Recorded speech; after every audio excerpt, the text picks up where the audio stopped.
นี่เปิดด้วยสันเปิดเบื้องซ้าย โนแมนนั่น นั่นแหละเรียบร้อยพ่อแม่พี่น้องนะติดตั้งแล้วจ้าติดตั้งติดเลยได้จวดเลิศ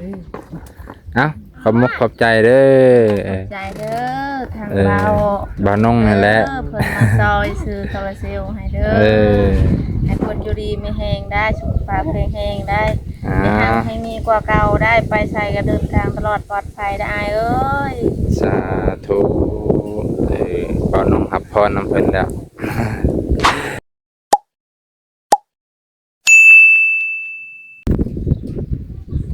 มื้อนี้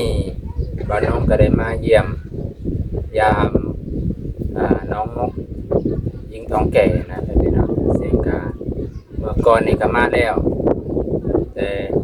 เห็นสภาพเพิ่นยามกลางคืนไปพี่น้องก็ได้ยังมืดหูมืดตาอยู่ในกระตุกหน่อยเพิ่นกระตอบหน่อยเนาะบ่าวน้องก็เลยคิดเห็นสิ่งหนึ่งที่อยากให้เพิ่นสว่างหูสว่างตายามกินข้าวกินน้ำนำครอบครัวบ่าวน้องก็เลยจัดชุดนี้ให้พี่น้องชุดโซลาร์เซลล์300,000 กีบให้พี่น้อง300,000 กีบเนาะซึ่งก็ถือว่าเป็นเงินบ่าวน้องเองเด้อพี่น้องเป็นเงินบ่าวน้องเองมาช่วยๆกันจะได้กลับมาไทยสบายดีเด้อพี่น้องทุกคนยินดีต้อนรับเข้าสู่ช่องบ่าวน้องพี่น้องตอนเที่ยงของวันที่12 มีนานะบ่าวน้องกับบ่ได้เขียนวันที่ใส่ดอกที่เว้าในคลิปเลยบางคลิปไม่ก็ได้มีโอกาสมาหาน้องนกอีกคือเก่าก็ได้ซื้อโซลาร์เซลล์ให้เพิ่นพอได้ใส่ยามกลางคืนยามกลางค่ำกลางคืนพอได้ยังกินข้าวกินน้ำไปพี่น้องก็ถือว่ามันยังมืดอยู่เด้เพราะว่าเฮือนแต่ละหลังเพิ่นก็ส่วนหลายเพิ่นก็ใส่หลอดไฟในเฮือนมาเลยไปพี่น้องบ่คือเฮาแถวในเมืองเด้เพิ่นยังแบบใส่ยังก็หลอดไฟข้างนอกบ้านแต่นี่บ่ค่อยมีได้ไปพี่น้องส่วนหลายเพิ่นก็ใส่แต่ในเฮือนก็จบเลยนี่ถ้าเฮือนแบบพาไม้กระจาดนี่บ่าวนงสิ่งที่ยากที่สุดก็คือตอนมันยังก็ตอนแบบช่วงแรงๆถ้าไฟมันช็อตมันเป็นตะยานไปพี่น้องนะเป็นตะยานคือแบบพาไม้กระจาดมันแห้งเนาะถ้าไฟลัดวงจรเนี่ยเป็นตะยานแต่โอกาสก็น้อยแต่ว่าก็กันไว้ก่อนยากเหมือนกันไปพี่น้องไปเบิ่งไปเบิ่งน้ำกันโอเคเพทางพี่เพื่อนซานบานซองเพิ่นอยู่ทางนี้พี่น้องมองนี่เพิ่นอยู่มองยังก็คือน่ะเพิ่นอยู่นี่แหละแต่ก็ยังบ่เห็นแสงเยืองเพิ่นน่ะอาศัยแสงทางเพื่อนพ่อเพิ่นนั่นแหละพอปู่แม่ย่าเพิ่นนั่นแหละสิบลียามกลางคืนแต่ก็บ่เห็นหลอดไฟดอกแต่ว่ามันเห็นหุงในน้อยนึงเพิ่นน่ะแสงมันหลอดออกมาจากช่องนี่แหละเพิ่นว่าบ่น้องกันเลยพอดีบ่น้องก็ถือว่าเฮ็ดนำคนใส่คนท้องคนใส่นี่ก็สิได้บุญเหมือนน่ะ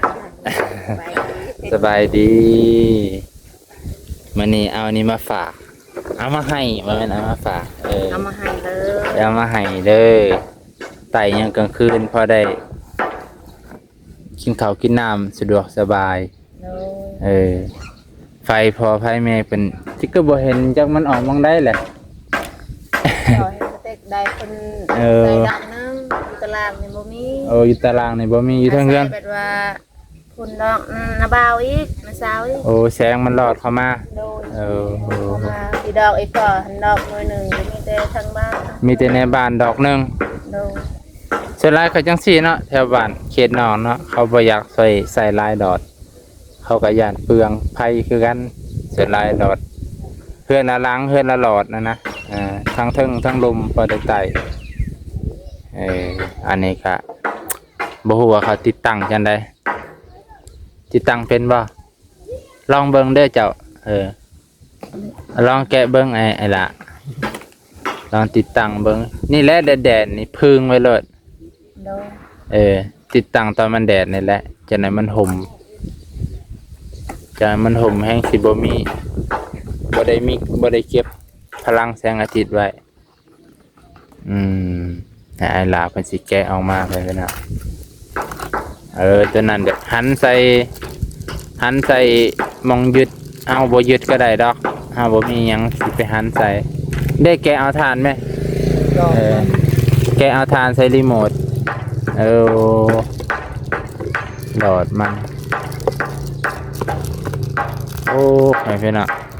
คือสิแจ้งอยู่คักอยู่ดอกยันเบิดสากโทรศัพท์ก็ได้หั่นเนาะ ได้เอาถ่านใส่รีโมทตัวนั้นบ่ได้ใส่ดอกสากโทรศัพท์ก็ได้แต่ก็บ่แนะนำสากโทรศัพท์ดอกยันโทรศัพท์เพเพราะว่าไฟมันบ่สม่ำเสมอบ่คือไฟเฮือนหันเลยเจ้าหันขามันเลยหันทางหลังให้หลาเราเป็นอยู่ดอกเราระดับสร้างใหม่สร้างเฮือนนั่นแหละน็อตมันอยู่นี่จักว่าอยู่ในกล่องนี่เล่นอาหารแมนมีตัวระบิดนี่บ่เอาตัวน้อยตัวขาว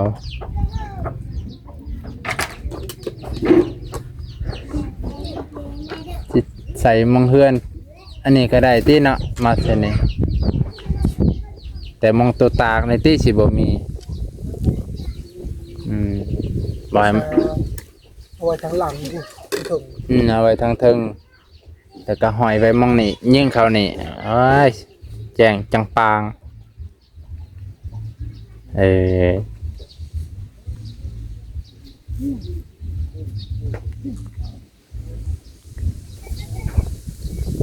เมื่อหนาวมาในเพิ่นละสิมงกระตอบหน่อยเพิ่นไปเนาะช่วงนี้ยังบ่วางอยู่เพิ่นยังคาเวียกเมื่อหนาก็ได้ให้ไว้ที่สุดแห่งดีแล้วจะไหนแม่เพิ่น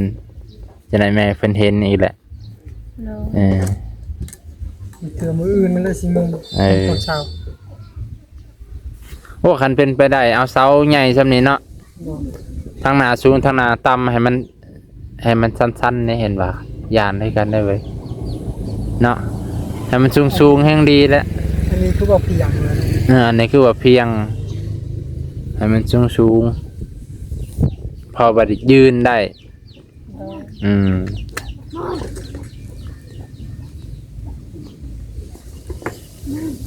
ใครมื้อนี้คือฝนสิตกอีกแล้วบัดเนาะจักจังได๋อากาศสิฮ้อนยามหน้าได้ไปพี่น้องบัดลมบัดหนาวบัดมื้อนี้ครึม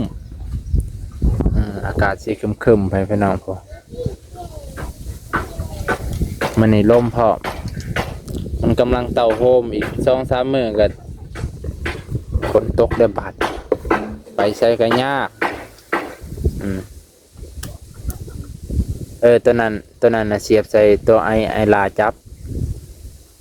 อีกตัวหนึ่งเอาไว้ซักตามเบิงแม่นแหละตีเป็นเงินบาทก็500ใช่เป็นเนาะ500 บาทตัวนั้นน่ะเสียบใส่ตัวขาวตัวจะจับไม่เขียนเสียบใส่ตัวขาวปึ๊บเอาไว้สากโทรศัพท์แต่ว่าเขาบ่ควรสากดอกโทรศัพท์เขาสิเพไพ่มันบ่สม่ำเสมอบัดมาบัดแห้งบัดอันนี้โทรศัพท์เพตัวนั้นใส่ตัวนั้นเรียบร้อยแล้วก็หันเป้าคิดดินนอนเลยเด้อกดแตะ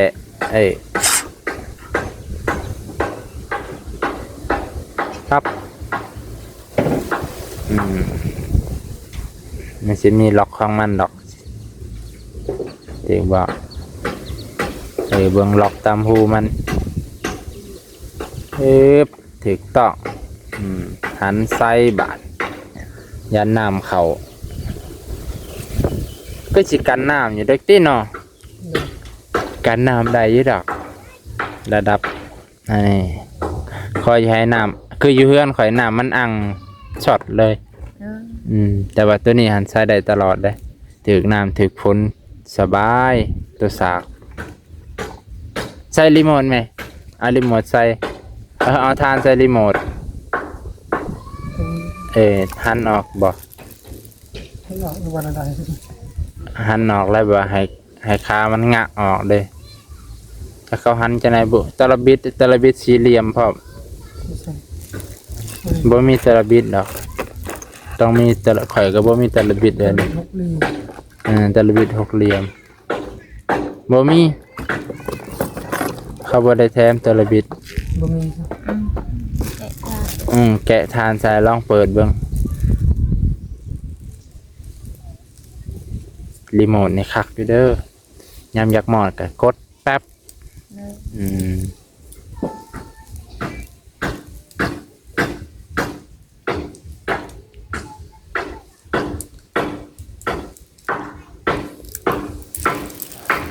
ต่อไปพี่น้องเพิ่นจะเฮ็ดเฮือนโป่งแถวนี้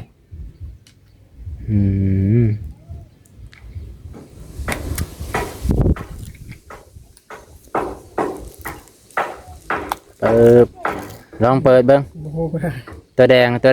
กดตัวแดงเลยกดตัวแดง น่าจะทำอย่าง ใส่เลิศ แต่ทุกอย่างมันก็นั่นนะ จังบ่เปื้อน มีการเปื้อนสีขาว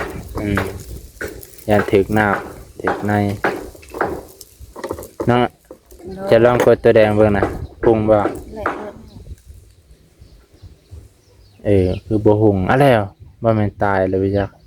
จะพ้นออกทุกอย่าง เบิ่งบ่ ว่าประปดก็ได้ เปิดก็ได้บ่แม่นตัวสีนี่เบิ่งซ้ายเด้อปิดกับตัวนี้ปิดตัวนี้เปิดตัวนี้ตัวนี้3ชั่วโมงเลข3เลข5นี่5ชั่วโมงนี่เลข8ชั่วโมง8ชั่วโมงตั้งแต่6โมงกับประมาณบ่าย2พุ่นแหละกลางคืนเบิดคันเฮาสิเปิดเบิดคืนน่ะนะเฮาตั้งตัวนี้ไว้แล้วมันสิปิดเองสมมุติว่าเฮาเปิดปึ๊บแล้วเฮากดตัวนี้3ชั่วโมงนี่ประมาณ6โมงหา9โมงก็มันก็หมดเองเลยโดยที่เฮาบ่ต้องลุกมาหมดเองอันนี้5ชั่วโมงนี่ประมาณ กำหนด เที่ยงคืนกำหนดมัน กำหนด8โมง บ่แม่นอันน่ะ80 วัตต์ความแห้งของความหุงความหุงของไฟ มาอะไร หมอดหมอดเบื้องครัว อันนี้ว่ะ นี่เปิดด้วยสันเปิดเบื้องซ้าย โนแมนนั่น นั่นแหละเรียบร้อยพ่อแม่พี่น้องนะ